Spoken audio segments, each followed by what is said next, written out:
What's good, YouTube? This is the Only Big Green Yu-Gi-Oh! And I'm back with another deck profile. This deck profile is the new Salamangreat deck that just came out yesterday, at least at the time of this video going up. And I played it with it for a few hours yesterday at my locals. I'm still not great with it yet, like I'm still rusty on some of the combos. But once I get more and more into the deck, I'm definitely going to enjoy it a lot more than I already do. Anyways, let's get right into the deck profile. First up, we play 3 Salamangreat Gazelle. This guy is like a Foolish Burial or a Zodiac Rat Pier, where whenever he's normal summoned or special summoned, you can dump a Salamangreat card into the graveyard. Normally what I like dumping, if I didn't open up with Spinny, I'll like to dump Spinny in the grave, but almost 100% of the time you're going to want to dump Salamangreat Roar into the grave. But those are like the 2 common options that I like to go into. And then his other effect is whenever a Salamangreat monster is sent to the graveyard, you can special summon him from your hand. So, like, let's get into Spinny, and I can show you something pretty cool that most people know already, but hey, I'll just still add it in. But there's Spinny. He has 2 effects, where one of them is a hand effect where you can discard him to the graveyard and then gain 500 attack. You can target one of your monsters and they gain 500 attack. Then his other effect is a graveyard effect, where when he's in the graveyard, if you control a Salamangreat monster other than himself on the field, you can special summon him to the field, but whenever he leaves the field, he gets banished. So he kind of has like a little Plague Spreader effect or a Paleozoic effect. But anyways, a cool combo is like just if you open up Spinny and Gazelle, you can normal summon your Spinny, and then you can link away with your Spinny into your Baylinks.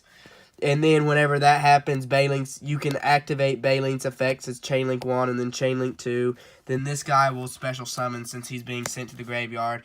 Baylinks will get the effect to search for Sanctuary, and then you get his effect to send the grave, the Salamangreat Roar, which is really nice, and it gets you set up pretty easy. But anyways, enough of that. We'll go on with the more monsters. We play 3 Foxy. I like to call this thing the Trash Fox. It's not that bad. It's just, I would rather open up Gazelle or Spinny than this guy any day. But he has a little Pot of Greed. Not Pot of Greed. I wish it had a Pot of Greed effect. Has a Pot of Duality effect where you can excavate the top 3 cards of your deck and then add to hand a Salamangreat card that was revealed. And that's whenever it's normal summoned. But again, like, there's still better options than opening up with this. Like, you would definitely want to see Gazelle faster than you'd want to see this card. And then its graveyard effect is if there's a face-up spell or trap card on the field, you can discard a Salamangreat card to the graveyard and then destroy that spell and trap, and then you can special summon Foxy after that. And just a little add-on warning, all the Salamangreat cards but all have hard once per turns, which sucks, but if they didn't print hard once per turns on the Salamangreat cards, this deck would be absolutely nuts. Next up, we got Jack Jaguar, my favorite card in the entire deck, just because you can loop him and Sunlight Wolf, and it gets really insane. Anyways, what this guy does is, the effect that doesn't really matter that much is he has a piercing effect, kind of like Bora the Spear. But his big effect is, if you control a Salamangreat Link monster while it's in your graveyard, you can return a Salamangreat card from your graveyard back to the deck, and then special summon him immediately from the graveyard, which is what I mean by you can constantly loop your Salamangreat Wolf from the grave and your Jack Jaguar and your other stuff, which is insane. Again, this is also a hard once per turn, which sucks. And then we play 1 Falco. Falco I mainly just use to deal with returning my roars to my hand and things like that. Getting back my one-of spell and traps, or, you know, not just necessarily one-of, just traps and spells that I need at the moment. And for the last of the Salamangreat monsters, we play a Salamangreat Fowl. This guy is mainly good for just extending your combos. He has an effect. The main effect that I normally like on him is the effect where if you control a Salamangreat monster, you can special summon him from your hand. So, like, you can go off and if you open up, like, Spinny, Fowl, and Gazelle, you can have a really nutty play there. And then next up, onto the hand traps, I play 3 Ash Blossom, the common Ash Blossoms, which sucks. I mean, still they're ashes, but it would be cool if these were secret. But yeah, 3 common Ash Blossoms. Why not play the Ash Blossoms? I mean, probably the best monster in Yu-Gi-Oh! Right now, arguably. And then next up, I play Triple Veiler. Just another interruption to make your opponent have to think through his plays harder. And then I don't have Lady Debugs, so this is my little card that I play over the Lady Debugs. I play the triple Ghost Ogre and Snow, and yes, I know that it kills me that that's bent. But I play 3 Ghost Ogre and Snow Rabbit. But if I do get the Lady Debugs, I'm definitely going to be putting Lady Debugs over the 3 Ghost Ogre, and I'm going to be moving these back to the side. Next up, onto the spell cards. We play 3 Salamangreat Circle. This is a reinforcement of the army for your Salamangreat monsters. It lets you add to hand 1. So you very well can open up this and Gazelle, make a huge combo. You can open this and Spinny and go off. Or if you open up Foxy in this, you can really have some pretty cool plays there as well. Also, it has a little protection that you can use on your Link monsters, which is really nice. And again, it's also once per turn. Everything in this deck is hard once per turn for good reasons. I play 1 Will of the Salamangreat. It's virtually a monster reborn for your Salamangreats, and you can also special summon 1 from your hand. This card is nuts. I want to put it to 2, but right now, because I run Falco, this guy here, most of my stuff are 1-ofs in the deck, other than like the Circle, of course.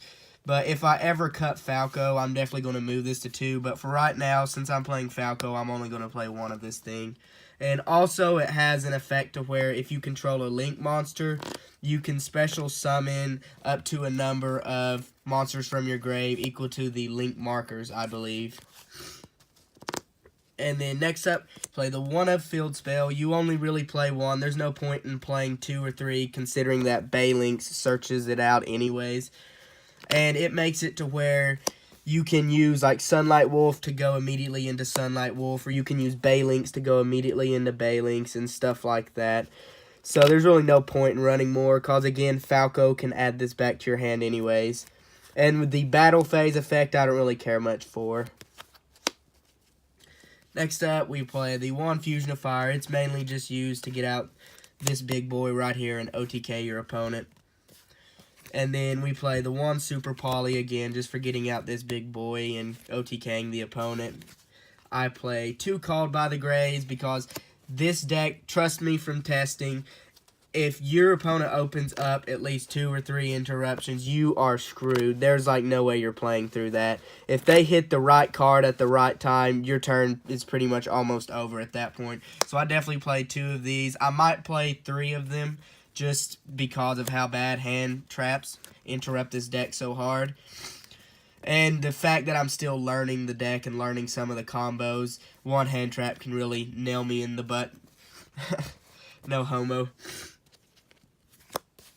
And then 2 techs of mine, Raigeki, Dark Hole. You don't have to play these. I just play these because I'm a scrub and I should have them sided. But you know, you don't have to play these. You could play something else over these 2. Next up, I play 2 Twin Twisters. I kind of want to put this at 3, but right now I just have it at 2. The discard effect is really good because pretty much every Salamangreat card has an effect in grave, so the discard doesn't really matter that much. But just the fact that you can destroy 2 spell and traps is insane. I play 2 Salamangreat Roar. I was playing 3, but 3 was way too much. Yeah, I was seeing it in my hand a lot, but whenever I would see that second or third one, it's just like, well, at this point, it's a dead draw. So now I'm playing it at 2, and I'm liking it at 2. 1, I feel like will be not enough. But you could probably play 1, considering that there's Sunlight Wolf and Falco that can just recycle the card, but I'll just keep it at 2. And if you guys don't know what this card does, it's the Negator. You can negate a spell, trap, or monster effect. And then Rage, it's virtually your Raigeki break of the deck. I only play 1 because, again, hard once per turn and stuff like that, and you can just keep reviving it with the Wolf or the Falco. And then next up, I play Triple Goes in Match. I might cut this card. Once I get like the Lady Debugs and the rest of the stuff I need for this deck, I might cut it to 2 and side the third one. Although, I might just cut it to 2 and not even side the third one because there's really no point in doing that. But right now, I'm playing it at 3. And then next up, we've got the extra deck. The Salamangreat Sunlight Wolf. This guy has 2 effects, and they're both really good. The first effect is whenever a monster is summoned into his zone, which a lot of the times you're going to be doing your Jack Jaguar play. Where's my boy Jack Jaguar at? I'm trying to find him over here. There he is. A lot of the times you're going to be summoning Jack Jaguar into this man's zone.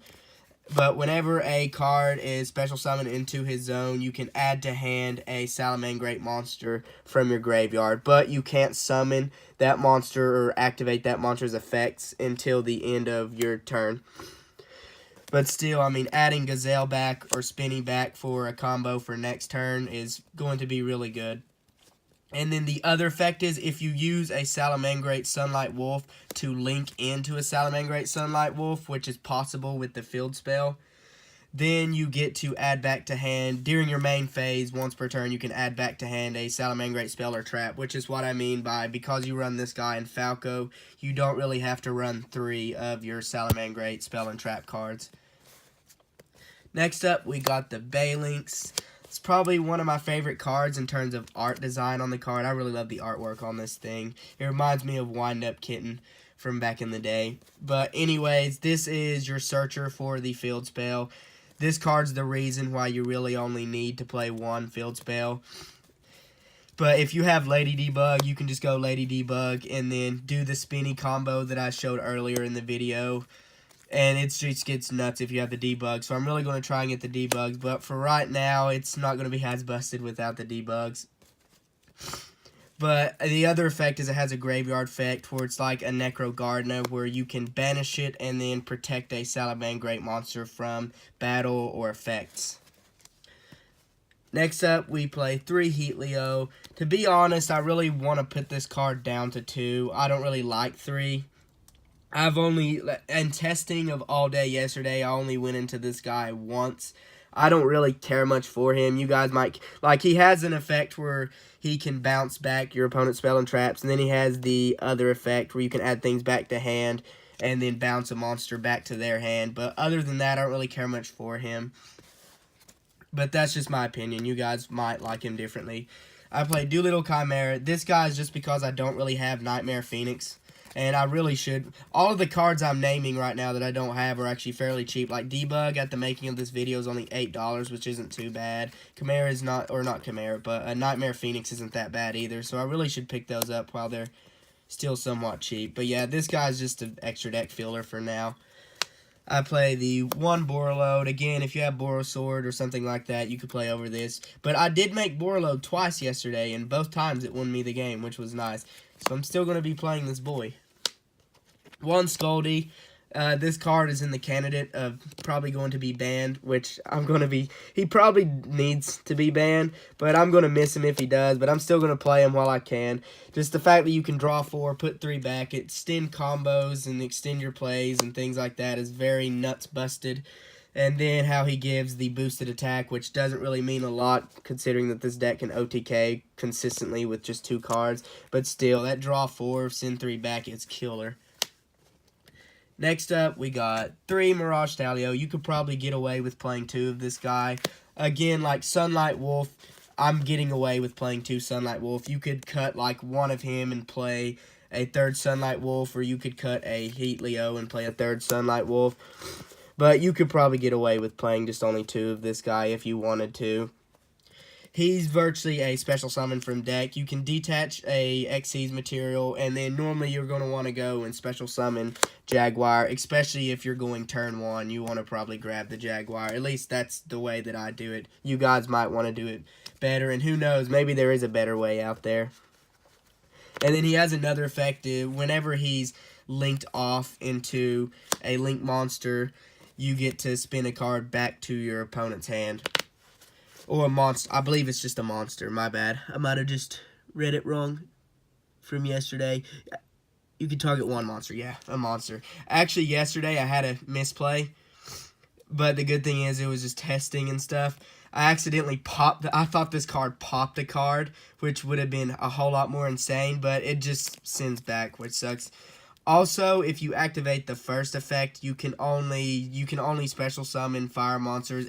I believe it's, or is it activate effects of fire monsters? You can only activate effects of fire monsters for the rest of that turn, I think.